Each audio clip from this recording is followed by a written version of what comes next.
ሰላም ጤና ይስጥልን የተከበራችሁ ተመልካቾቻችን ከሀገሬ ቴሌቪዥን ሳምንታዊው የስፖርት ፕሮግራማችን ጀምሯል። ዛሬ በልዩነት የክብር እንግዳ እዚህ ስቱዲዮ ጋብዣለሁ። የኢትዮጵያ ባለ ስፖርቶች ፌዴሬሽን ፕሬዝዳንት የሆኑት ወይዘሮ ህይወት መሐመድን እንደዚሁም ደግሞ ከሳምንታት በፊት በአፍሪካ መድረክ የአፍሪካ ባለ ስፖርቶችና ጨዋታዎች ኮንፌዴሬሽን ተቀዳሚ ምክትል ፕሬዝዳንት ሆነዋል። እሳቸውን በልዩነት ዛሬ እዚህ ስቱዲዮ ጋብዘን ስለ ኢትዮጵያ ባለ ስፖርቶች ፌዴሬሽን እንደዚሁም ደግሞ የተለያዩ የአፍሪካ ጉዳዮችን እናነሳለን። ቀደም ሲል እንግዲህ ባለፈው ከ8 ወራት በፊት የማዕከላዊ ኢትዮጵያ ባስተናገደው ሆሳና ላይ የኢትዮጵያ ባለ ስፖርቶች የ18ኛው የባለ ስፖርቶች ፌስቲቫል እና 22ኛው የባለ ስፖርቶች ውድድር ላይ ትልቅ እንድምታ ነበረው። እዚህ ስቱዲዮ ጋብዘናቸው በዛ ጉዳይ ላይ አንስተን ነበረ። ባለፉት 8 ወራቶች ውስጥ የተከናወኑ ብዙ ነገሮች አሉ። እሱን እናነሳለን። እውነት ለመናገር የኢትዮጵያ ባለ ስፖርቶች ኢትዮጵያን ከዛ በተረፈ ከማስተዋወቅም በላይ ወደ አፍሪካ ወደ ዓለም አቀፍ ደረጃ ሄዷል። ይህን ጉዳይ እናነሳለን። በኢትዮጵያ እግር ኳስ ፌዴሬሽን፣ በኢትዮጵያ አትሌቲክስ ፌዴሬሽን እንደዚሁም ደግሞ በዓለም አቀፍ የምንወዳደርባቸው የተለያዩ ስፖርታዊ ጉዳዮች አሉ። የኢትዮጵያ ባህል ስፖርቶች ፌዴሬሽን መማር አለባቸው ከሌሎች ፌዴሬሽኖች በሚል ጉዳይ ነው እውነት ለመናገር። እሱንም በስፋት እንመለከታለን።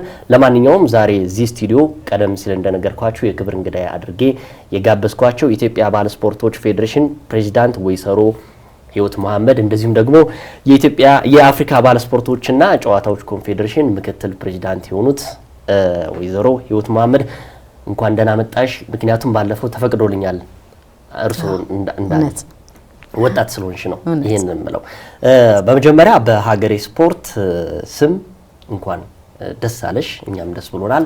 በአፍሪካ መድረክ ኢትዮጵያን ማስጠራት ማለት ትልቅ ነገር ነው። እውነት ለመናገር ያው የኢትዮጵያ ባለ ስፖርቶች በ1970 በእነሱ ደግሞ 1977 ዓ.ም እንደመመስረቱ ብዙ አልተሰራበትም ነበር። ባለፉት 2 እና 1 አመታቶች ደግሞ 70 አመት ያልተሰራበትም ማለት ይችላል ሆኔ እየተሰራበት ነው ባለፉት 7 እና 8 ወራቶች። እንኳን ደስ ያለሽ። ስሜቱ እንዴት ነው? እንኳን አብሮ ደስ አለን ይገዳው። እናንተም በዚህ ጉዞ ውስጥ በተለይ እኔ ወደ አመራርነት ከመጣው ጊዜ ጀምሮ መረጃዎችን ለህብረተሰቡ በየጊዜው ተደራሽ ስለምታደርጉ እንደ ፌዴሬሽን ትልቅ ክብር አለን። ለሀገሬ ቴሌቪዥን በጣም አመሰግናለሁ። እንግዲህ ስሜቱ አንተም ገልጸዋል። የኛ ያው የፌዴሬሽኑ አላማም እንግዲህ የኢትዮጵያን ባህል ስፖርቶች በሀገራችን በሰፊው እንዲዘወተሩ ማድረግ እንዲሁም ደግሞ በአፍሪካና በዓለም አቀፍ ደረጃ ደግሞ ማስተዋወቅ በሌሎች ሀገሮች እንዲሁ የውድድር ስፖርቶች እንዲሆኑ ነው የምንሰራው ማለት ነው። አላማውም ይሄን ነው። እንግዲህ ከፌዴሬሽኑ አላማ አኳያ ያው ለረጅም አመት ታሪክ ያለው ፌዴሬሽን ነው። ከ1970 ዓ.ም ጀምሮ ከተወሰኑ ስፖርት አይነቶች ጀምሮ በየጊዜው ጥናቶች እየተደረጉ ስፖርቶች ወደ ውድድር እንዲገቡ እየተደረጉ ወደ ውድድር ያልገቡትም ጥናት እየተደረገባቸው ያው ሰፊ ስራዎች ሲሰሩ ቆይተዋል ማለት ነው። እንግዲህኛ ከመጣንም ጀምሮ ከተጀመረው ላይ ያቅማችንን ተወሰነ ነገር እያስሄድን ያለ ነው ማለት ነው።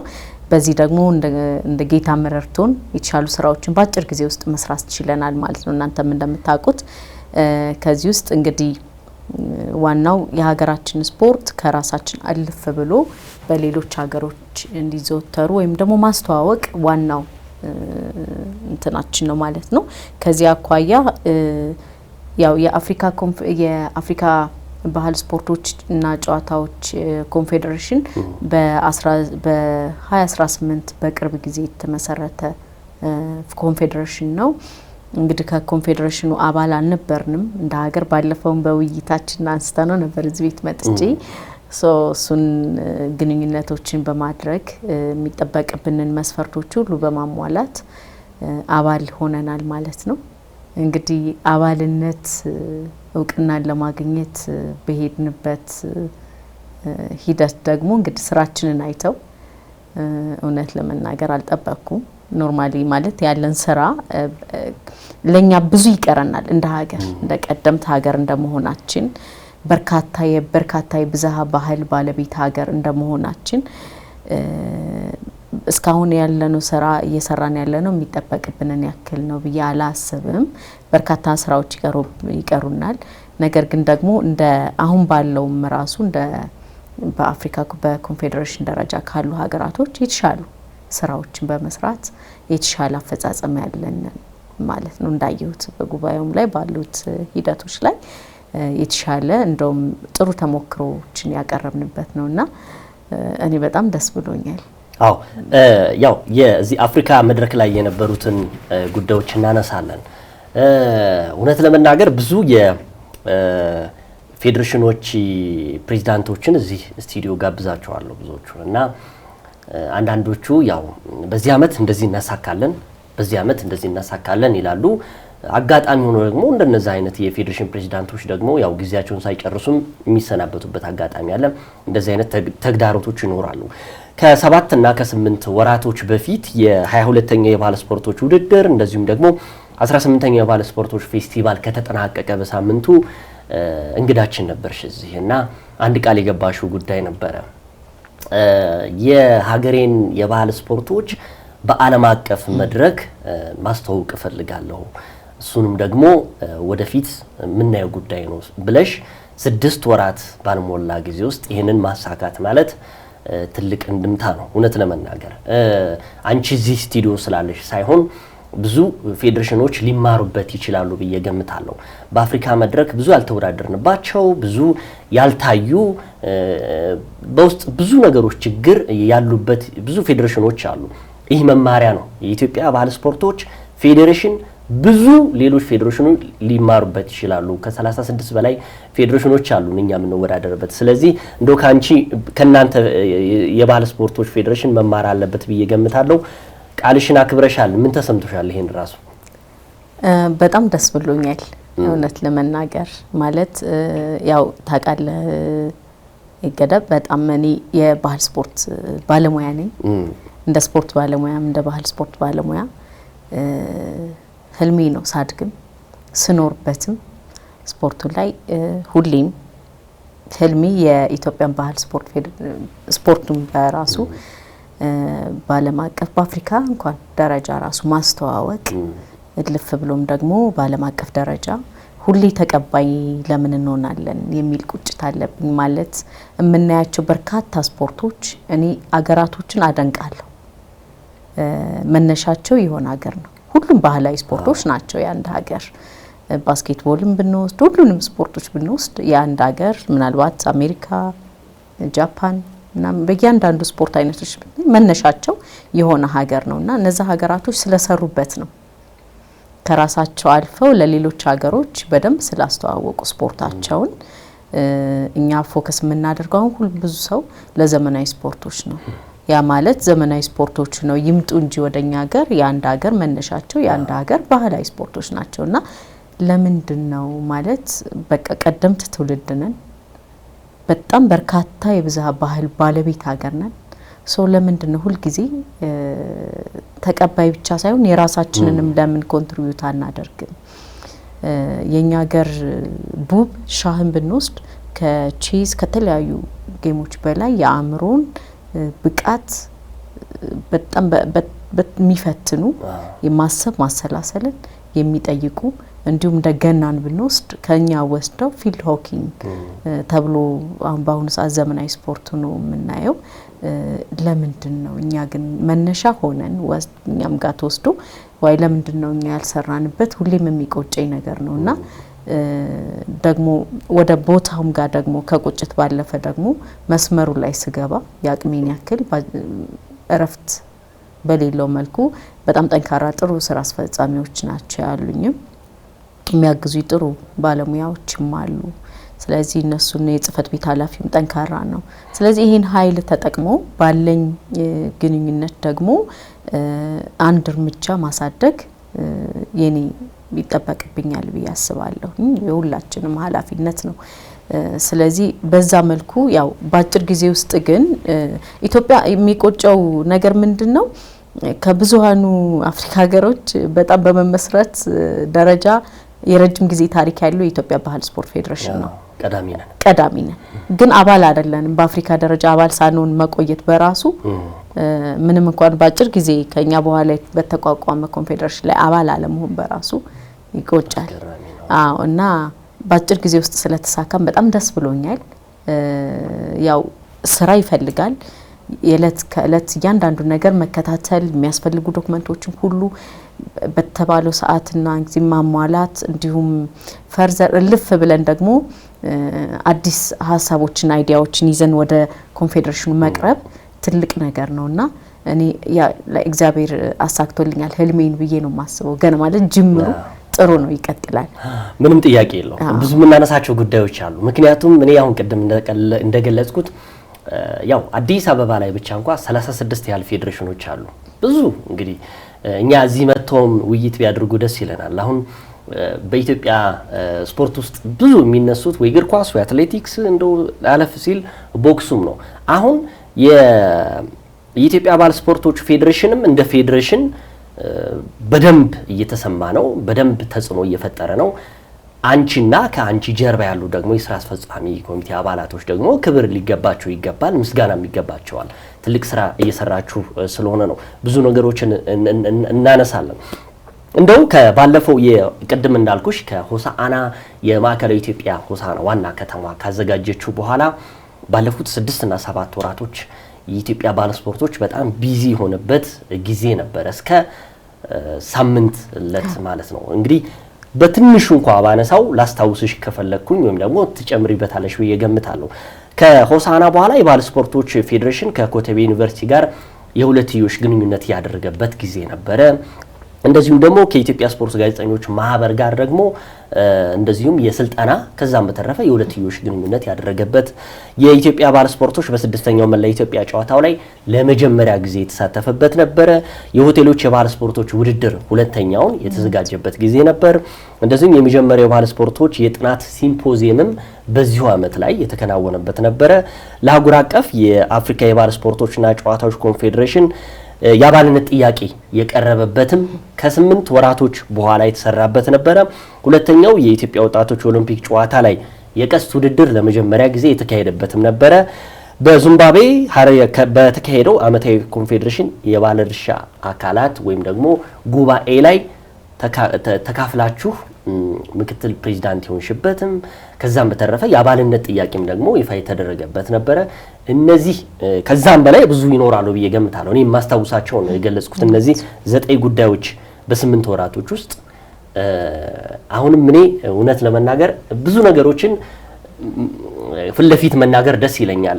የሚነቀፉም ደግሞ ይነቀፋሉ። ብዙ ፌዴሬሽኖች አሁንም እንደዚህ ወረቀታቸውን አንዴ ከሰሩ በኋላ አንድ ውድድር ወይም ደግሞ ምንድነው የሚባለው አመታዊ ይሄ የአመታዊ ውድድራቸውን ካከናወኑ በኋላ ዞር ብሎ የማያዩት ፌዴሬሽኖች አሉ። መማሪያ ስለሚሆን ነው ይሄን እያነሳ ያለሁት እና በ8 ወራቶች ውስጥ ብዙ ነገሮች ተካሂደዋል እና ያልጠቀስኳቸው ካለ እንደው ተጨምሪልኛለሽ ብዬ ገምታለሁ። እውነት ነው ገደብ። ያው እንግዲህ በተቻለ መጠን እኛ ወደዚህ ስራ ስንገባ የነበረን የ10 አመት ስትራቴጂክ እቅድ አለ። ነገር ግን ከዛ አልፍ ብሎ ደግሞ በዛ ያልተዳሰሱ መስራት ያለብን የፌዴሬሽኑ አሁን ላይ ያለውን አቅም በመጠቀም ሚኒስትር መስሪያ ቤቱን ባለፈውም እንደገለጽኩት በጣም ቅንና መልካም የአመራሮች ስላሉ አሁን ላይ ማለት ነው እነሱ ጋር በመመካከር ከሌሎች ባለድርሻ አካላቶችም ጋር በመወያየት ማለት ነው እሱም እቅዳችንን በመከለስ መስራት አለብን ነው።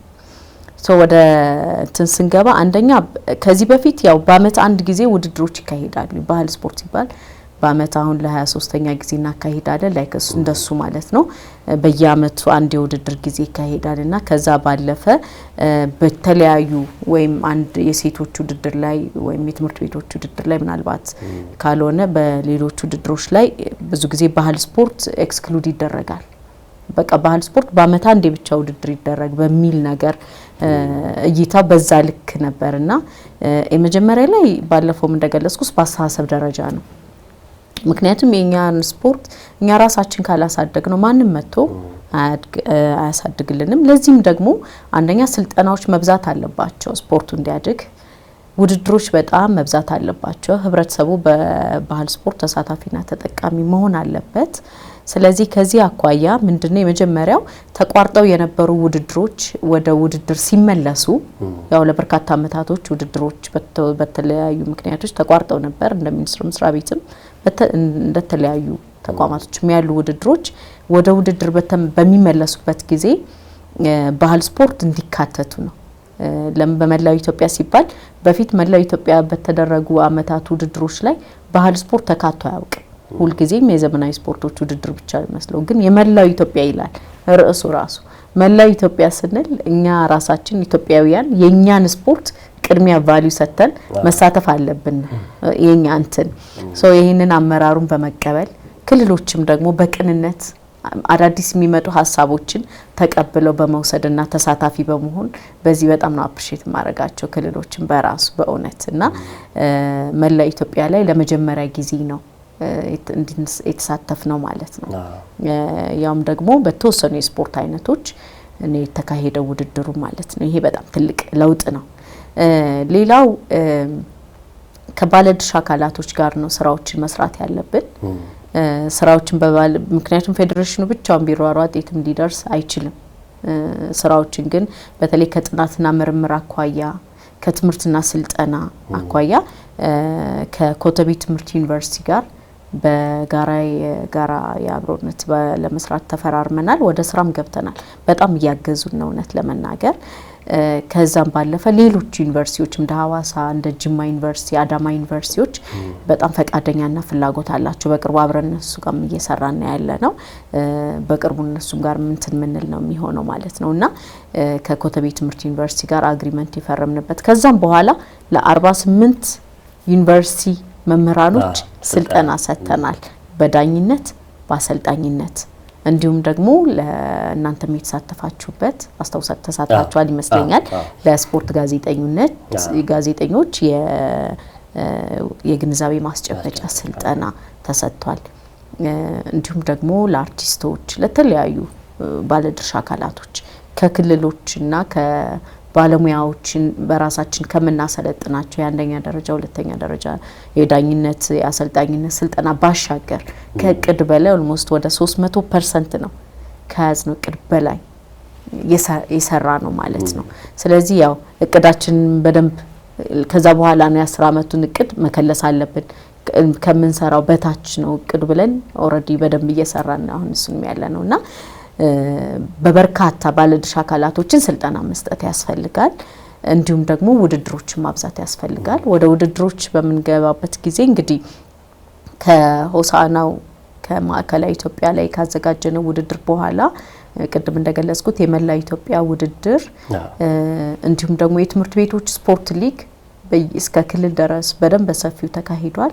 ከታች ጀምሮ ውድድሩ ሲካሄዱ አንዱ የባህል ስፖርቶች በተለያዩ ስፖርት አይነቶችን አካተን የባህል ስፖርቶች እንዲሆኑ አድርገናል ማለት ነው። በባለፈውም የመጀመሪያው ተቋርጦ ወደ እንትንም ሲመለስ ዩኒቨርሲቲዎች ውድድርም ላይ ባህል ስፖርት እንዲካተት አድርገናል።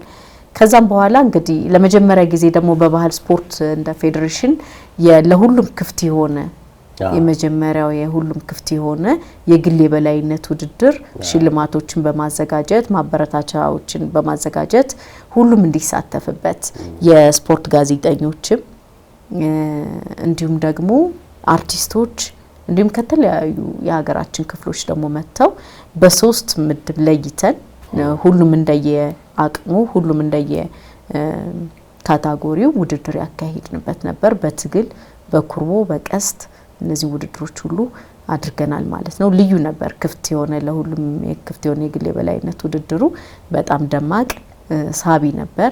እውነት ለመናገር በጣም ደስተኞች ነን እንደ ፌዴሬሽን። ለምን ባህል ስፖርት አንዱ በፊት የነበረው ክፍተት ምንድነው? ሚዲያ ከቨሬጅ ብዙ አልነበረም። በአመት አንድ ውድድር ይደረጋል። ምክንያቱም እዛው ውስጥ ረጅም አመት ሰርቻለሁ እንደ አሉባልታም ሳይሆን ያየሁትን ነገር ነው የምመሰክረውና ውድድር ተካሂዷል። በቃ ባህል ስፖርት ውድድር ተካሄደ ተብሎ ነው የሚታለፈው እንጂ ማን ምን አሸነፈ ማን ስንተኛ ደረጃ ነው ምን ስፖርት ተካሄደ እያንዳንዱ ስፖርት ምንድነው የሚለው ነገር ዲቴል የሚዲያ እንትን ሽፋን አግኝቶ አያውቅም ነበርና ሁሉም የሚዲያ አካላቶች በሚባል ደረጃ ማለት ነው ጥሩ ነው ያለን ግንኙነት በቅንነት በጣም ነው ታግዙ እናንተንም ጨምሮ ማለት ነውና ለሚዲያ ባለሙያዎች ስፖርት ጋዜጠኞች ከስፖርት ጋዜጠኞች ስፖርት ማህበርም ጋር አግሪመንት የተፈራረምንበት እንዲሁም ደግሞ ለሁሉም ሚዲያ ባንደርስ እንኳን ኦልሞስት ለ40 የስፖርት ጋዜጠኞች በአዳማ ላይ ስልጠና የሰጠንበት ባለፈው ክፍት የሆነ ለግል የበላይነት ውድድርም ላይ እንዲሳተፉ ያደረግንበት ሁነት ነበር። ሌላው በጣም ትልቁ እንደ ፌዴሬሽን ትልቁ ስኬታማ ስራ ይሰራ ነው አይ ቲንክ በሁሉም ፌዴሬሽን መለመድ አለበት ብዬ አስባለሁኝ። ጥሩ ጅምር ነው እንደ ፌዴሬሽን ማለት ብዙዎቹ ላይ አላየሁም እስካሁን ባለው የጥናትና ምርምር ሲምፖዚየም ነበረን ባልናንተ የሚተሳተፋችሁበት ይሄ ምንድነው ባህል ስፖርት ላይ የተሰሩ ጥናቶችን ከሁሉም መንግስትና የግል ዩኒቨርሲቲዎች ሁሉ እንዲሰበሰብ አድርገናል። ባህል ስፖርት ኦልሞስት ወደ 10 ጥናቶች ባህል ስፖርት ላይ ትኩረት ተደርገው የተሰሩትን ከነሱ ውስጥ ለይተን ደግሞ በጣም መድረኩን የሚመጥኑ ለምን እንደመጀመሪያ እንትን በጣም ትልቅ ፕሮግራም ስለነበር ወደ 4 ጥናቶችን በመምረጥ ጥናቶች እንዲቀርቡ ተደርገው በጊዮን ሆቴል በተለያዩ ባለድርሻ አካላቶች በተገኙበት ትልቅ ፕሮግራም ነበር። ትልቅ የጥናትና ምርምር ሲምፖዚየም ነበር። እሱ ላይም የክልል ቢሮ ኃላፊዎች የዩኒቨርሲቲ ፕሬዝዳንቶች የሚኒስትር መስሪያ ቤቱ አመራሮች እና ክቡር አቶ መክዩም ጀምሮ እነሱን ነበር እንደውም ሞዴሬት የሚያደርገው አቶ መክዩ ነበር። በጣም ትልቅ ፕሮግራም ነበር። በጣም መነቃቃትን የፈጠረ ዩኒቨርሲቲዎቻችን ምክንያቱም ዩኒቨርሲቲ የጥናትና ምርምር ማዕከሎች ናቸው። ዩኒቨርሲቲ የተማረ ሰው ኃይል የሚወጡበት ነው። ስለዚህ ዩኒቨርሲቲዎች ጋር በደንብ ሰራን ማለት የሚወጣው መምህራኖች ሆነው ወደ ትምህርት ቤት የሚመደቡት በእውቀት ላይ የተመሰረተ ልጆቻችን ወይም ደግሞ ታዳጊዎችን የሚቀርጹበት ነውና እዛ ላይ ፎከስ አድርገን ስልጠናዎችን እንሰጣለን። ጥናትና ምርምር ላይ በደንብ ትኩረት አድርገን በጋራ እንሰራለን ዩኒቨርሲቲዎች ጋር።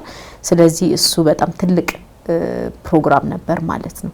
እንግዲህ ከጥናትና ምርምር ጉባኤያችን በኋላ ደግሞ ሁለተኛው የወጣቶች ኦሎምፒክ ጨዋታ ላይ የቀስት አንድ ስፖርት አርቲስት በሚል የቀስት ስፖርት ውድድር ያደረግንበት ነው። የቀስት በመሰረቱ ቀስት ኦሎምፒክ ጌም ነው።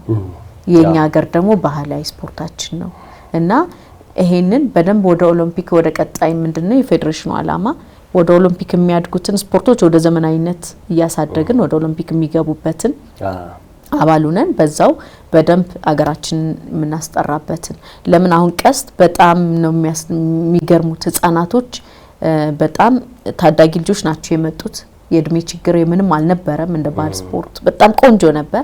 ነገር ግን ከነሱ አስጠብቅ የሚመቱት ምት እና በጣም ጎበዞች ናቸው። ስለዚህ ይሄንን ወደ ዘመናዊ ብናስገባው ለግድ ከአትሌቲክስ እና ከሌሎች ስፖርቶች ብቻ ሳይሆን ኢትዮጵያ በተለያዩ ስፖርት አይነቶችም ደግሞ ውጤት ወርቅ የምትጠብቅ ባንዲራችን ከፍ የሚያደርጉ ልጆች እንዳሏት ማሳያ ነው ማለት ነው። ስለዚህ በጣም ትልቅ ነገር ነው ያየ ነው ማለት ነውና ኢትዮጵያ ኦሎምፒክ ኮሚቴ አመራሮችን በጣም ማመስገን ፈልጋለሁ በዚሁ አጋጣሚ። ምን እንደ አዲስ ባህል ስፖርት ብዙ ጊዜ ተካቶ አያውቅም ኦሎምፒክ ውድድሮች ላይ። ስለዚህ በቅንነት ይሄንን ተረርተው ደግሞ ኦሎምፒክ ስፖርት ነው ነገር ግን ከዚያ አኳያ ተረርተው የመጀመሪያ ጊዜ ሲያዩት እነሱ ሁላችንም በጣም ደስተኞች ነው ይሆን ነው። ስለዚህ ትልቅ ፕሮግራም ነበር እሱም ማለት ነውና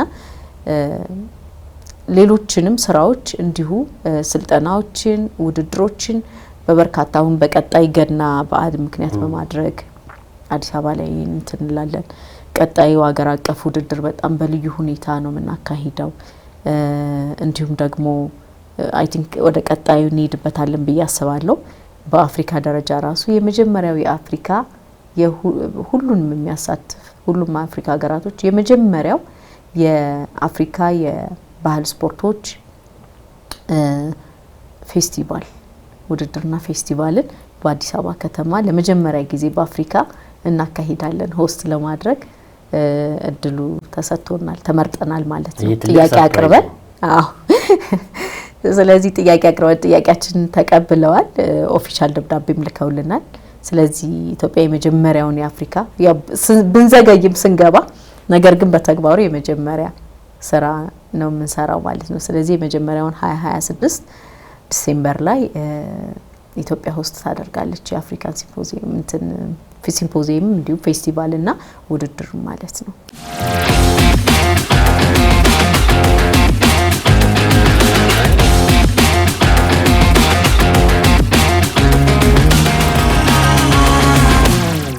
በነገራችን ላይ እንደው ካልተሳሳትኩኝ የኢትዮጵያ ባህል ስፖርቶች ፌዴሬሽን ፕሬዚዳንት የሆኑት ወይዘሮ ህይወት ተጫውተሽ ነው ያለፍሽው በዚህ ጨዋታ ውስጥና ካልተሳሳትኩ የመጀመሪያዋም ሴት ኢንስትራክተር ነሽ አይደል? አዎ። እንዲሁ እንደው በደፈናው ወይም ደግሞ በመውደድ ብቻ አይደለም ተጫውተሽ አልፈሽበታል። ለአንድ የስፖርት ፌዴሬሽን እንደ ፖዚቲቭ የሚገለጸው ወይም ደግሞ እንደ መድኃኒቱ የሚባለው አመራሮቹ ቢያልፉበት ይባላል። አንዳንድ ጊዜ ጥሩ ያልሆነም ነገር ይስተዋልበታል። ነገር ግን በበጎ ስናየው ደግሞ አብዛኞቹ ያለፉበትን ሲተገብሩት ነው። አሁን የባህል ስፖርቶች ላይ እንደማለፍሽ ለበርካታ አመታቶች ተጫውተሽ አልፈሻል። በአመራርነትም እንደዚሁ አልፈሽ ነው ለፕሬዝዳንትነት የገባሽው። ይሄ ትልቅ አድቫንቴጁ ነው። ምክንያቱም ህመሞቹን ማስታገስ የሚችለው ያ የነበረበት ሰው ገብቶ ሲመራው ነው ብዬ ነው እኔ በግሌ የማምነው። ለአፍሪካ መድረክም ከዛ በተረፈ ብዙ ኢትዮጵያኖች እንግዲህ ከሚዲያ ባሻገር ባለፈውም ስናወራ ነበረ ብዙ የስፖርት ጋዜጠኞች ይሄንን አዳማ ላይ ባለፈው በተካሄደው የስልጠና ወይም ደግሞ እውቀት የማስጨበጥ ስልጠና ላይ ለሁለት ቀን የተካሄደው ውይይት ላይም ነበርን። ትልቅ ስልጠና ነው የተሰጠን። እያንዳንዷን የጨዋታውን መተግበር እስከምን ድረስ ብዙ ነገሮችን ይዘናል። ግን ከዛም በዘለለ በኦሎምፒክ ደረጃ ቀስት ቅድም አንስተሽልኛል። እውነት ነው፣ ምንም ጥያቄ የለውም። በኦሎምፒክ አንዱ መስፈርቱ ቀስት ነው። እኛ ግን ብዙ ልጆችን ማውጣት የምንችለው ደግሞ እንደዚህ አይነት ውድድሮችን በማካሄድ ነው ብዬ ገምታለሁ። እንደው ከዛ ውጪ በዚህ በአለፉት በርካታ ወራቶች ውስጥ ብዙ ነገሮች ሁነቶች አልፈውበታል። ከዛ ወደ አፍሪካ መድረክ ተቀባይነት ያገኛችሁበት ነበረ። እንዴት ወደዛ መድረክ ደብዳቤ መላክ ፈለጋችሁ? ምክንያቱም በ1970 ዓመተ ምህረት የተመሰረተ ታላቅ አንጋፋ የባህል ስፖርት ፌዴሬሽን ይዘን እንግዲህ ከበርካታ ክረምታቶች በኋላ ነው ይህን ነገር ከዛ ደግሞ እዛ ሄደን ደግሞ ሌላ ስኬት ደረበን የመጣ ነው። ከዛ ደግሞ ቅድም ስትነግሪ ደግሞ አዲስ አበባ ላይ ይህንኑ ፌስቲቫል ለማካሄድ ደግሞ ትልቅ ደግሞ የምስራች ይዘሽ ነው የመጣሽው እና ተደራራቢ ናቸው። ተደራራቢ ደስታ፣ ደስ የሚሉ ሁኔታዎች ናቸው። እንደው ወደ አፍሪካ መድረክ ይህን ደብዳቤ እንዴት ልትልኩ ቻላችሁ? እስኪ እናውራ። እንግዲህ ያው በስራ ሂደት ያው እንደነገርኩ ነው ለሁሉም ለአፍሪካ ኮንፌዴሬሽን ብቻ ሳይሆን ለዓለም አቀፉ እንዲሁም ለተለያዩ ባለድርሻ አካላቶች ሁሉ ባህል ዙሪያ የባህል ስፖርቶች ዙሪያ ይሰራሉ ብለን የምናስባቸው ተቋማቶች ህጋዊ ተቋማቶች ጋር ሁሉ ግንኙነቶችን እንፈጥራለን፣ እንጽፋለን። ስለዚህ የዓለም አቀፉም እንዲሁም ደግሞ ለአፍሪካ ትራዲሽናል ስፖርት ኮንፌዴሬሽን የጻፍነው ደብዳቤ ተቀባይነትን አግኝቶ እንደውም እነሱ ኢትዮጵያ የአፍሪካ መቀመጫ ሁና ቀደምት ትውልድ ሁና የኛን አሁን ያለውን መነሳሳትና ስራ ሲያዩ መስራች መሆን የነበረባቸው ናቸው። 43 ሀገራቶች አባል ሆነው እኛ 44ኛ ሀገር ነው አባል ይሆን ተጨምረን ገብተን ነው ሶ ይሄን ያህል ሀገር ሲመሰርትን አባል ሲሆን እኛ በጣም ዘግይተናል በጣም። ስለዚህ የመጀመሪያው ለምንድን ነው ባህል የሁሉም ሀገር ባህል የራሱ የሆነ መገለጫ እንዳለ ሁሉ ወደ ተመሳሳይ በደንብ በአፍሪካ ደረጃ ከሰራንበት ደግሞ ባህል ተወራራሽነት ባህሪ ያለው እኛ ጋር ያሉ ባህላዊ ስፖርቶች ሳውዝ ሱዳን፣ ኬንያ፣ ሌሎች ሀገሮችም አሉ። ያጫወት ሂደታቸው ህጋቸው ሊለያይ ይችላል እንጂ ጨዋታው በራሱ እኛ ጋር ያለ ገበጣ በርካታ ሀገሮች ባለ 8 ባለ 12 ቤት ያልነው ባለ 24 ቤት ባለ 12 ቤት ባለ 16 ቤት እያሉ በርካታ ሀገራቶች አሉት። ትግልን ብንወስድ እኛ ጋር ያለ ትግል ሳውዝ ሱዳን ላይ ያለው ሶ በአፍሪካ ደረጃ አንድ የሚያደርግ ኮንፌዴሬሽን ሊኖር ይገባል ምናም በሚል ነው ሰርች ሳደርግ ነበር ከዚህ በፊትም እንዳልኩ ያው የቁጭቱ አንዱ እንትና ሂደት ነውና ስለዚህ በዛ መልኩ ተደጋጋሚ ነው ስንጽፍላቸው የነበረው ሶ ህጋዊ መሆናችንን እየሰራን ያለው ነገሮች ምንድናቸው የሚለው ነገሮች ህጋዊ ያለውን አጠቃላይ ስትራቴጂክ ተቆንተናችስ ፕላናችን ምንድነው የሚለው ነገር ማወቅ ፈልጉ ነበር እያንዳንዱ ነገር በሚፈለገው ጊዜና ሰዓት በመላክ በሚፈልጉት ጥራት በመላክ ማለት ነው ጥሩ ነው ያለው እንትን የነበረው ማለት ነው ከዚህ አኳያ ሶ እንግዲህ ያው 2 አመት ሆነ ይመስልኛል አሁን ሁለተኛሽን 2 አመት ሆኖኛል በዚህ 2 አመት ውስጥ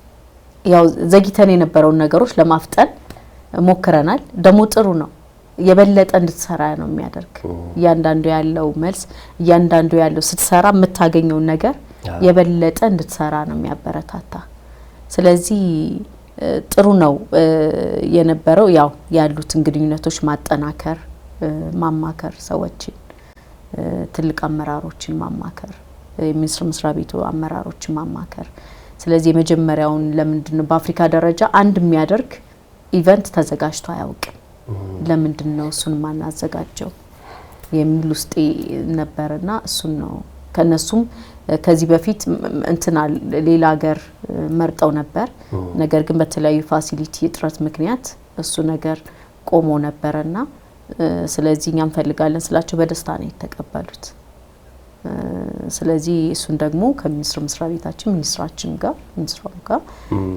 ክብርት ሚኒስትር ሸዊት ሻንካ እንዲሁም ደግሞ ክቡር ሚኒስትር ዴኤታ አቶ መክዩ መሐመድም ጋር በመነዋያየት ሀገራችን ይሄን እድል ብናመጣ እንደ ሀገር በጣም በብዙ አይነት መልኩ ፋይዳው በጣም የጎላ ነው አንደኛው የኢትዮጵያ በጣም የብዙ ባህል ባለቤት ሀገር ነች በቀላሉ በጣም ብዙ ወጪ አውጥተን ሳንሄድ ሀገራችን ላይ የሚመጡ አጠቃላይ ሉካም ቡድኖች ወይም ደግሞ የዓለም አቀፍ ሚዲያውን በራሱ በመጠቀም የአፍሪካ ስናዘጋጅ በርካታ ዓለም አቀፍ ሚዲያዎች ይገኛሉ ምክንያቱም የአፍሪካ የመጀመሪያው ኢቨንት እንደመሆኑ መጠን ማለት ነው እንዲሁም ደግሞ የበርካታ ሀገሮች ሉካም ቡድን ነው የሚገኙት ስለዚህ አንደኛ ያለንን የወንድማማችነት የአፍሪካ ሀገራቶች ምናጠናከርበት ያለንን ደግሞ እንደ ሀገር ያለውን የሀገራችንን ለውጥ ምናሳይበት እውነት ለመናገር ትልቅ አጋጣሚ ነው ያለን የቱሪስት መዳረሻዎችን እንዲሁም ደግሞ የቱሪስት መጠኑን ምናሳድግበት የቱሪዝም ሂደት ምናሳድግበት እንዲሁም ደግሞ በዋናነት የኛነታችን መገለጫ የሆኑ ባህላዊ ስፖርቶቻችን ሁሉን አቀፍ የሆኑ ባህላችንን ሙሉ እሴታችንን ለማስተዋወቅ ትልቅ እድል የሚፈጥር ነው ማለት ነውና ትልቅ የገጽታ ግንባታ ምንሰራበት ትልቅ ፕሮግራም ስለሆነ ይሄንን እነሱም ከፋሲሊቲ አኳያ ከዚህ በፊት ሰጥተው የነበሩት አገር ቀርቶ ስለነበረ በጣም በደስታ ነው ይሰጡን ማለት ነው እድሉ እንደው ያው የባህል ስፖርታችን ከክልል ወደ ከተማ ከከተማ ደግሞ ወደ አፍሪካ ተሻግሯል ብዙ የባህል ስፖርቶች እንዳሉ ይታወቃሉ እናንተም እንግዲህ ኢትዮጵያም 44ኛዋ የፌዴሬሽኑ አባል ሆናለች ስትሆን እንደው የተወያያችሁበት ጉዳይ ካለ ምክንያቱም ቅድም እንደገለጽልኝ ከሌሎች አፍሪካ ሀገራቶች ጋር የሚያመሳሰለን ውድድሮች አሉ አሁን ፌስቲቫል ወይም ደግሞ ትዕይንት ከማድረግ ውጪ ወደ ውድድር ምንገባበት ተመሳሳይ የሆኑ ነገሮችን በአንድ ቅርጽ አድርጎ መወዳደር ምንችልበት ለምሳሌ ኢትዮጵያ ባህል ስፖርት 30ም 40ም አይነት ውድድሮች ቢኖሩትም በአፍሪካ መድረክ ከ6 እና 7 አንድ አይነት ወይም ደግሞ ህግ ወጥቶለት ወደ ውድድር የመግባት እድሉ ሲኖራል ወይ ወደፊት ይሄንንስ ተወያይታችኋል ጥሩ ጥያቄ ነው እንግዲህ አንዱ በጣም ትልቁ ወደ አፍሪካ ወደ ኮንፌዴሬሽን አባል መሆን ብቻ ሳይሆን እንደ ኮንፌዴሬሽን ራሱ መኖሩ ቅድም ያላነሳውት ነገር መሰረታዊ ነገር ምንድነው ብዙዎቹ ዘመናዊ ስፖርቶችን አይተከውና ከተለያዩ ሀገራቶች የሚመጡ ናቸው ከአፍሪካ የሚወጡ ብዙም አይደሉ ለምን የበቃ ባህል ስፖርት ላይ እንደ አፍሪካ ብዙ አልተሰራበት የሚጠበቀውን ያክል አልተሰራበት ሶ በጣም የሚያቀራርበን ደግሞ የሚያመሳስለን ደግሞ በርካታ ስፖርቶች አሉ። ስለዚህ እነዚህን ወደ አንድ አምጥቶ የአፍሪካ ስፖርት አድርጎ በኦሎምፒክ ደረጃ እንዲገባ ወደ ዓለም አቀፍ ደረጃ በደንብ ተዋውቆ ደግሞ መሰረቱ የኛ ሆኖ ደግሞ በዓለም አቀፍ ደረጃ ደግሞ የማስተዋወቅ ስራ ደግሞ እንደ ኮንፌዴሬሽን በትልቁ እቅድ የተያዘበት በደንብ ወደፊት በ2028 የሎስ አንጀለስ ኦሎምፒክ ላይ በተመረጡ ስፖርቶች ለማስተዋወቅ በኦሎምፒክ ፕሮግራም ላይ የአፍሪካን የተመረጡ ስፖርቶች ለማስተዋወቅ እቅድ ተይዞ አይ ቲንክ ከዚህ በፊትም ቀደም ብሎ ግንኙነት እየተደረገ ጥሩ ስራዎች እየተሰሩ ናቸው ያሉት እንደ ኮንፌዴሬሽን ማለት ነው። ስለዚህ በኢትዮጵያ በጥሩ ሰዓት ነው የገባቸው። አሁን ብንዘገይም በጥሩ ሰዓት ነው። ስለዚህ እዚህ ውስጥ ሌላው እንደ ሀገራችን ደግሞ በውይይቱ ያገኘነው ጥቅም እንዲሁም ተሞክሮም በአብዛኛው ተሞክሮችን ያቀርብ ነው።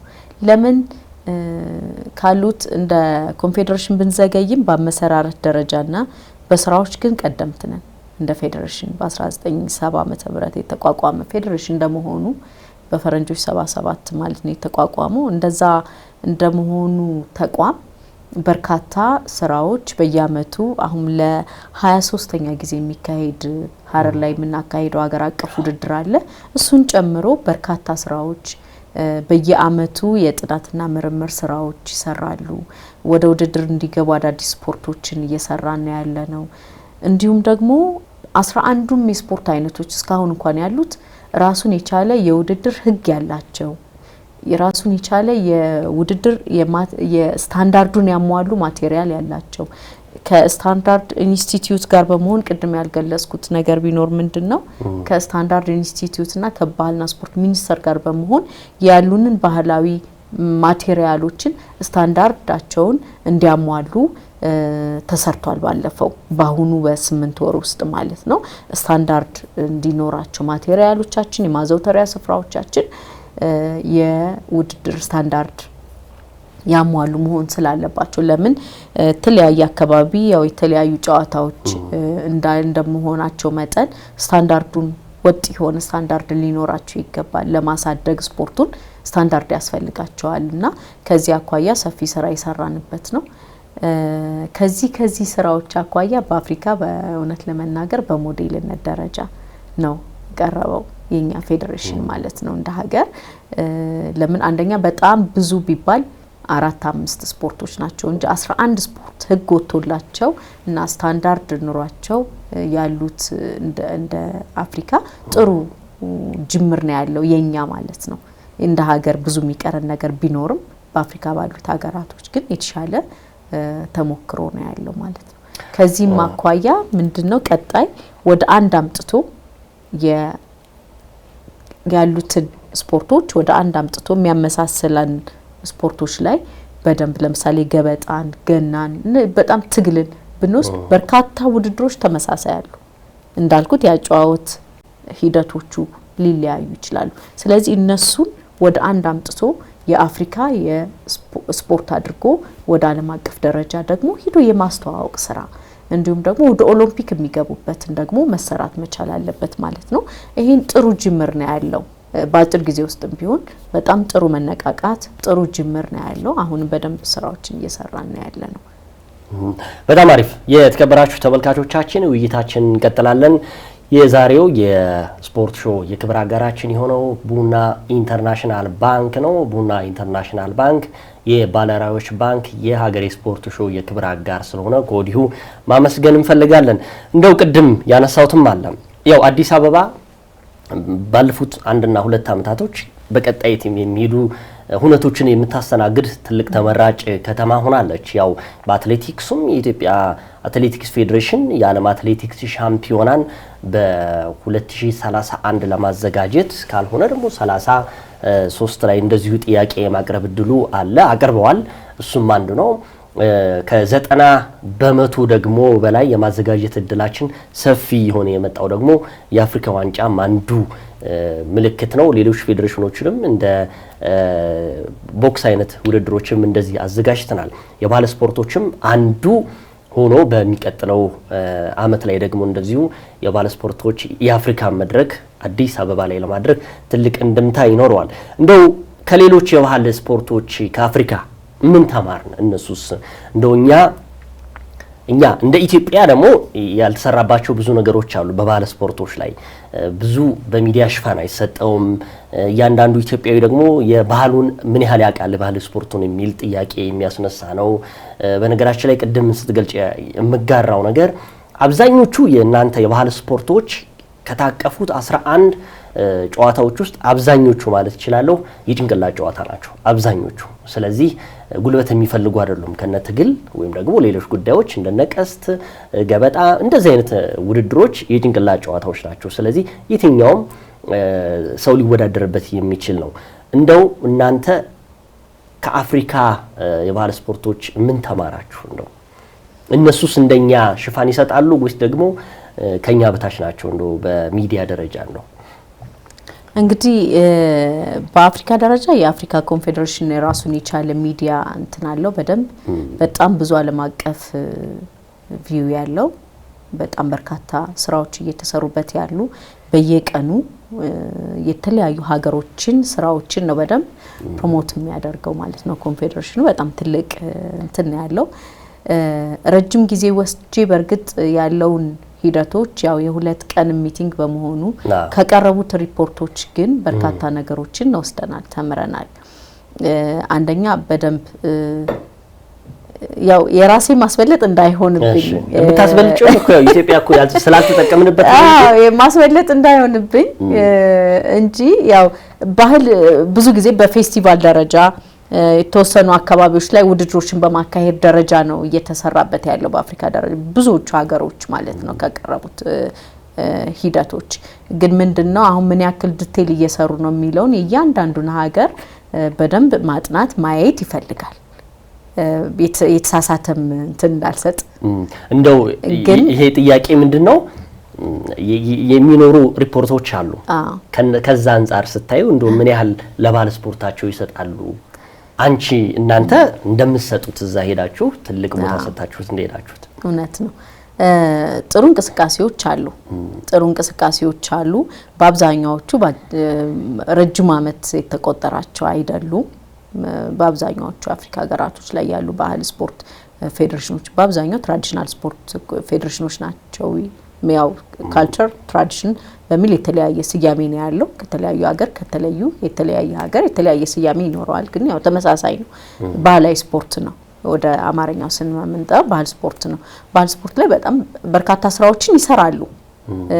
ግን አንደኛ በጣም የተደራጀ ህግ ወጥቶለት ያላቸው ስፖርቶች ውስን መሆንና እንዲሁም ደግሞ በየአመቱ እንደኛ ለበርካታ አመታቶች በየአመቱ ያለ ኮንቲኒዩስ የሆነ ውድድሮች ከማድረግ አኳያ ውስን የኛ በጣም የተሻለ ስራ ነው ያለው። ነገር ግን የራሳቸውን ሀገር ስፖርት ፕሮሞት ከማድረግ አኳያ ከማስተዋወቅ አኳያ ሰፊ ስራዎች በጣም ትንሽ ውድድር እንኳን ያለበትን በጣም ነው ሚዲያ ሽፋን የሚሰጡት። ሰፊ ስራዎችን ከሚዲያ አኳያ ይሰራሉ። እንዲሁም ደግሞ ከማሳደግም አኳያ ደግሞ በጣም ጅምር የሆኑ ሞዴል የሚሆኑ በርካታ ስራዎችን ተመልክቻለሁ ከሌሎቹ ሀገራቶች ማለት ነው።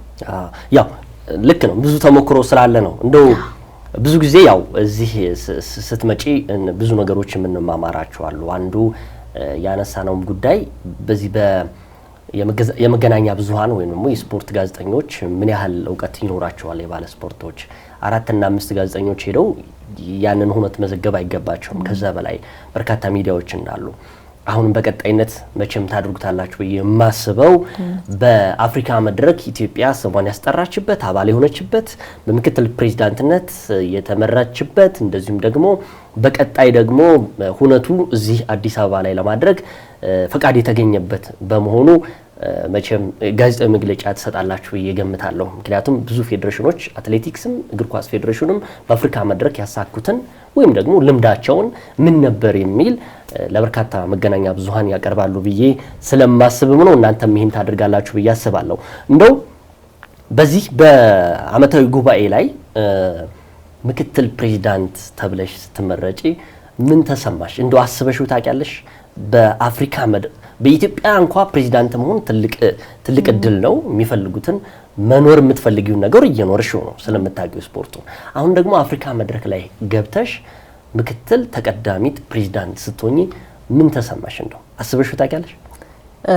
ደስ ብሎኛል። ግን ያው ከበፊት ጀምሮ እንዳልኩ በኃላፊነትም ይሁን በባለሙያነት ነገር ግን የሀገሬን ስፖርት በአፍሪካና በዓለም አቀፍ ደረጃ እንደማስተዋወቅ ህልሜ ነው።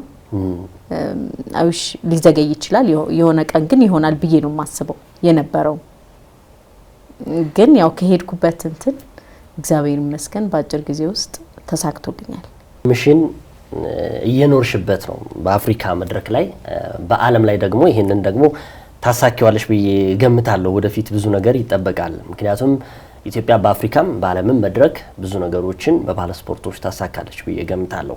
እንደው ጥያቄዎችን ያጠናቀቅኩ ነው። እንደው ቀጣይ የካቲት ላይ የ23ኛው የባህል ስፖርቶች ውድድር 18ኛው የባህል ስፖርቶች ፌስቲቫል ውድድር ደግሞ 19ኛው በሐረር የሚደረግ ይሆናል። ባለፈው በሆሳና ላይ በጣም ትልቅ ደማቅ ከበርካታ ዓመታት በኋላ ብዙ ነገሮች ያየነበት ነው። አሁን ደግሞ ጫናው ደግሞ ወደ እናንተ የሚመጣው በአፍሪካ መድረክ የነበሩ ታላላቅ አመራሮች ወደ ኢትዮጵያ መጥተው ያን ሁነት ደግሞ ይከታተሉታል ብዬ ገምታለሁ። ከወዲሁ ምን እየተሰራስ ነው ያለው? ከዛ በተረፈስ እንደው የካቲቱስ ውድድር ሐረር ላይ እንደው ቶሎ አፕዴት እየተደረገ ነው ወይ ያለውን ጉዳይ እናንሳ እስኪ። ጥሩ ነው። ያው እንግዲህ እንደምታውቀው አንዱ ፌዴሬሽን በቃ ዋና ስራችን አመታዊ በጣም ትልቅ ውድድር ነው። ባለፈው አመት ሆሳና ላይ በጣም ደማቅ ውድድር ነበር የተካሄደው። በዚህ አመት ደግሞ ሐረር ነው። ወደ ምስራቅ እንግዲህ ከረጅም እስከ 10 አመት በኋላ ነው ሐረር የሚያስተናግዱት። በጣም ትልቅ ፕሮግራም እየተካሄደ ነው። ካሁኑ ትልቅ ዝግጅቶች እየተደረጉ ነው ያሉት። እኛም በደንብ ቼክሊስቶችን በመላክ የሚያስፈልጉ ነገሮችን ክልሉ ራሱ በደንብ ዝግጅት እያደረገ ነው። ከሚኒስትር መስሪያ ቤታችን አመራሮችም ጋር በደንብ በሰፊው ተወያይተናል። የተለያዩ የኮሚቴ አደረጃጀቶችን ከወዲሁ በማደራጀት ወደ ስራ ገብተናል። ትልቅ ዝግጅት ነው እየተደረገ ያለው። ሐረር እንግዲህ ዘንድሮ ለየት የሚያደርገው ምንድነው? በአጭር ጊዜ ውስጥ ከባለፈው አመት እንግዲህ የአፍሪካ አባል ሆነናል። ስለዚህ እንግዶቻችን የሀገር ውስጥ ብቻ ሳይሆኑ ከአፍሪካም ይመጣሉ ማለት ነው። አንድም በርካታ የአፍሪካ ሀገራቶች ልምድም ለመውሰድ ረጅም ያው 23ኛው ውድድር ነው እንግዲህ ለ23 አመታቶች ተካሂደዋል። ስለዚህ ይሄንን ውድድር እንደ አፍሪካ አባል ሀገራት እንደ ወንድም ህዝቦች መተው መመልከት ማየት ይፈልጋሉ። ለቀጣይ የመጀመሪያውን የአፍሪካ ፌስቲቫል ከማዘጋጀት አኳያ ተዘጋጅተውም ከመተውም ከመሳተፍ አኳያ ኢቨንቱ እንደው ምን ይመስላል የኢትዮጵያ የሚለውን ማየት ይፈልጋሉ። ሌሎችን በፎቶና በቪዲዮዎች ነው ያዩት ከዚህ በፊት የነበሩትን። ስለዚህ በልዩ ሁኔታ ነው ዘንድሮ የምናካሂደው ማለት ነው። ከባለፈው በልዩ ሁኔታ በድምቀት የሚካሄድ ውድድር ነው የሚሆነው ማለት ነው። ይህንንም ደግሞ መንግስትም ልዩ ትኩረት ሰጥቶ ሚኒስትር መስሪያ ቤቱን በጣም እያገዘን ነው። በጋራ ነው ውድድሩን የምንመራው ማለት ነው። ጥሩ ነው። በጣም ጥሩ ዝግጅት ነው እየተደረገ ያለው። ክልሎችም ደግሞ ውድድራቸውን እንደሌሎቹ ውድድሮች የውስጥ ውድድር በማድረግ በተለየ መልኩ ከቀበሌ ጀምሮ ህብረተሰቡን በደንብ በባህል ስፖርት ተሳታፊና ተደራሽ አድርገው በርካታ ህብረተሰብ ክፍል እንዲገኝ እንዲሳተፍ ከማድረግ አኳያ ሰፊ ስራዎች እንዲሰራ ለክልሎች በደንብ ደብዳቤ ወርዷል። በአመራሩም ሌብል በደንብ ተይዞ እየተሰራ ነው ያለው ማለት ነው። ክልል ፌዴሬሽኖቻችን የክልል ባህል ስፖርት ፌዴሬሽኖቻችን ከአመራሮቻቸው ጋር ወይም ደግሞ ከክልሉ ወጣቶችና ስፖርት ቢሮ ኃላፊዎች ጋር በቅርበት እየሰሩ ነው ያሉት። ሰፊ ስራ ነው እየተሰራ ያለው። እንደ ሀገር ጥሩ ዝግጅት ነው ያለን። በዚሁ አጋጣሚ የቀጣይ አመት የምናስተናግደውንም የአፍሪካን የመጀመሪያውን ፌስቲቫል ለማዘጋጀት የኮንፌዴሬሽኑ አመራሮች እንዲሁም ደግሞ ከአፍሪካ ህብረት ከተለያዩ ባለድርሻ አካላቶች እንግዶች በዋናነት እኛም ጋብዘናል። መተው በዚሁ ነው እንግዲህ ኤምኦዩ የምንፈራረመውም በዚሁ ኢቨንት ላይ ነው ማለት ነው።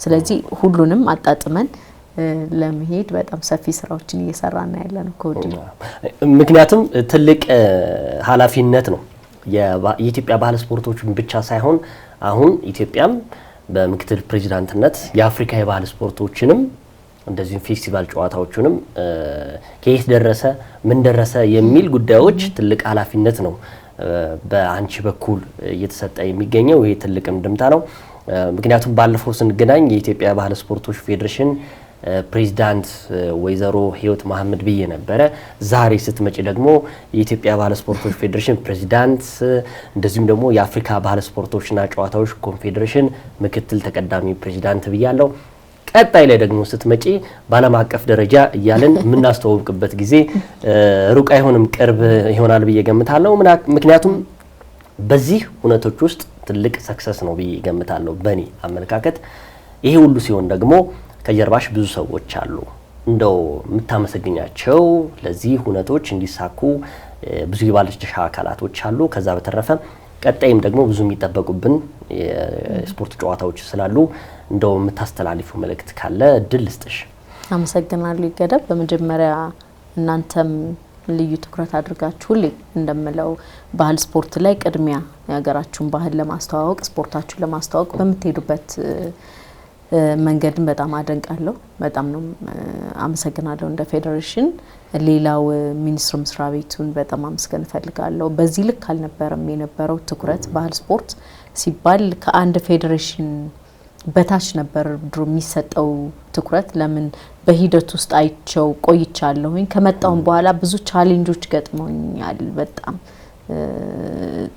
የተሻለ ነገር ለመስራት ብዙ ቻሌንጆችም ነበሩ አሁን ያለው አመራር በጣም አፕሪሼት ማድረግ ፈልጋለሁ በቅንነት የሀገራችንን ስፖርት ለማሳደግ ጧት ከማታ የሚሰሩ መልካም አመራሮች ናቸው እነዚህን ሚኒስትሩን እንዲሁም ደግሞ ክብሩ አቶ መክብንም እንዲሁም ክብርት ሻዊት ሻንካ ክብርት ሚኒስትሩንም በጣም አመስገን ፈልጋለሁ ከዛ ባለፈ ጠንካራ ስራ አስፈጻሚዎች ቅኖች ላሉኝ ስራ አስፈጻሚዎች እንዲሁም የጽፈት ቤት ኃላፊ አቶ በላይነህ ኃይሌ በጣም ረጅም አመት ነው ባህል ስፖርት ላይ እየሰራው እሱም እንደኔ ህልሙ ነው ስፖርት ማሳደግ በጋራ በዚህ ያክል ነው ተናበን እየሰራን ያለ ነው በየፌዴሬሽን ያለው እንትን እርስ በርስም አለመግባባቱ ይመስለኛል ስፖርቱ ራሱ እንዳያድግ ያለው ችግር እኛ ጋር በጣም በዚህ በተለየ መልኩ በጥሩ ነው ስለዚህ ተደጋግፈን በደም ተናበን ተወያይተን ነው የምንሰራው ጥሩ ነው ሌላው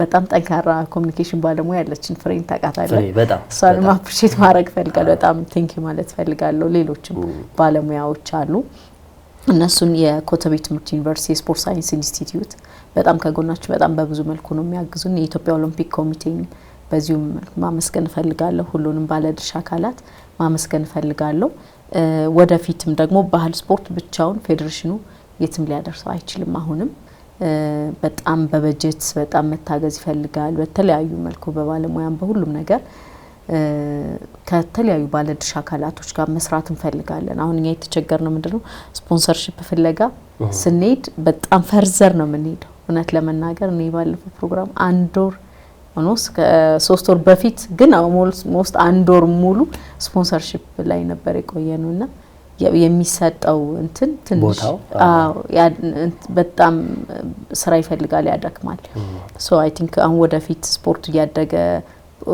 ኢቨንቶቹ ያደጉ ሲሄዱ በራሱ ጊዜ ጥሩ የስፖንሰርሺፕ ይመጣል ብዬ አስባለሁ ከዚያ አኳያ ግን አብረውን በተለይ ባህል ላይ ስፖርት ላይ መስራት የሚፈልጉ ተቋማቶች ቤታችን ክፍት ነው አሁንም አብረን መስራት እንፈልጋለን በጋራ ስፖርታችንን ማሳደግ አለብን የኛ ህልም የኢትዮጵያን ስፖርት በአፍሪካ በዓለም አቀፍ ደረጃ ማስተዋወቅ ነውና እሱን የሚያግዙን ተቋማቶች ክፍት ነው ቤታችን ለማለት ወዳለሁ ሌላ አጠቃላይ የስፖርት በሚመለከት ሚዲያዎች በጣም ማመስገን ፈልጋለሁ ያለ ሚዲያ ፌዴሬሽን ምንም ያክል ስራ ቢሰራ ለህብረተሰቡ ተደራሽ ካልሆነ ስፖርቱ ማድረግ አይችልምና በዚህ ረገድ ሁሉንም ሚዲያዎች በጣም ማመስገን ፈልጋለሁ በዚሁ ይቀጥል አብረን ብንሰራ ጥሩ ነው የሀገራችን ስፖርት ምክንያቱም ስፖርቱን ለማሳደግ ሁሉም የዜግነት ግዴታ አለበት ምክንያቱም ይሄ የኛ ስፖርት ነው ስለዚህ የኛን ስፖርት ለማሳደግ ደግሞ ሁሉም ኢትዮጵያውያን እንደ ዜጋ ኃላፊነት አለበት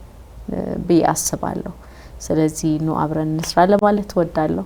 እቂ ስለነበረን ቆይታን በጣም ማመስገን ፈልጋለሁ። አንተንም ቴንኪዩ እግዚአብሔር ያክብርልኝ። የኢትዮጵያ ባህል ስፖርቶች ፌዴሬሽን ፕሬዚዳንት እንደዚሁም ደግሞ የአፍሪካ ባህል ስፖርቶችና ጨዋታዎች ኮንፌዴሬሽን ተቀዳሚ ምክትል ፕሬዚዳንት ወይዘሮ ህይወት መሐመድ እዚህ ስቱዲዮ በቅንነት ሁል ጊዜ እንደምንለው ራሱ የመጀመሪያ ስልክ ነው በቃ እሽታና እናመሰግናለን። ለነበረን ቆይታ ብዙ ነገሮችን ተጫዋውተናል። በቀጣይ ደግሞ የ23ኛው የባህል ስፖርቶች ውድድር 19ኛው ደግሞ የባህል ስፖርቶች ፌስቲቫል በሐረር ይደረጋል። ምን ደረሰ፣ ምንስ እየሰራችሁ ነው የሚለውን ደግሞ በተከታታይ እንግዲህ ለኛ ታድርሱናላችሁ። እኛም ደግሞ ለሚመለከታቸው ብዙ የስፖርት ባህል ስፖርቶች አፍቃሪዎች ስላሉ ለነሱ ወደፊት ማድረሳችን የምንቀጥል ይሆናል። አሁንም እጅግ አድርጌ ያመሰግናለሁ። እንደ ባህል ስፖርት ፌዴሬሽን እንኳን ደስ ያላችሁ። በቀጣይም ብዙ ፍሬያማ ውጤታማ ጊዜያቶችን የምታከናውኑበት ጊዜ ይሆናል ብዬ አስባለሁ። የተከበራችሁ ተመልካቾቻችን የዛሬው የስፖርት ሾው ፕሮግራማችን ይህንን ይመስል ነበረ። ከመላው የስቱዲዮ ባለሙያዎች ጋር አብረናችሁ ቆይታ አደረግን። ሳምንት በሌላ ጉዳይ እንመለሳለን። እስከ ሳምንት መልካም ሳምንት ይሁንላችሁ።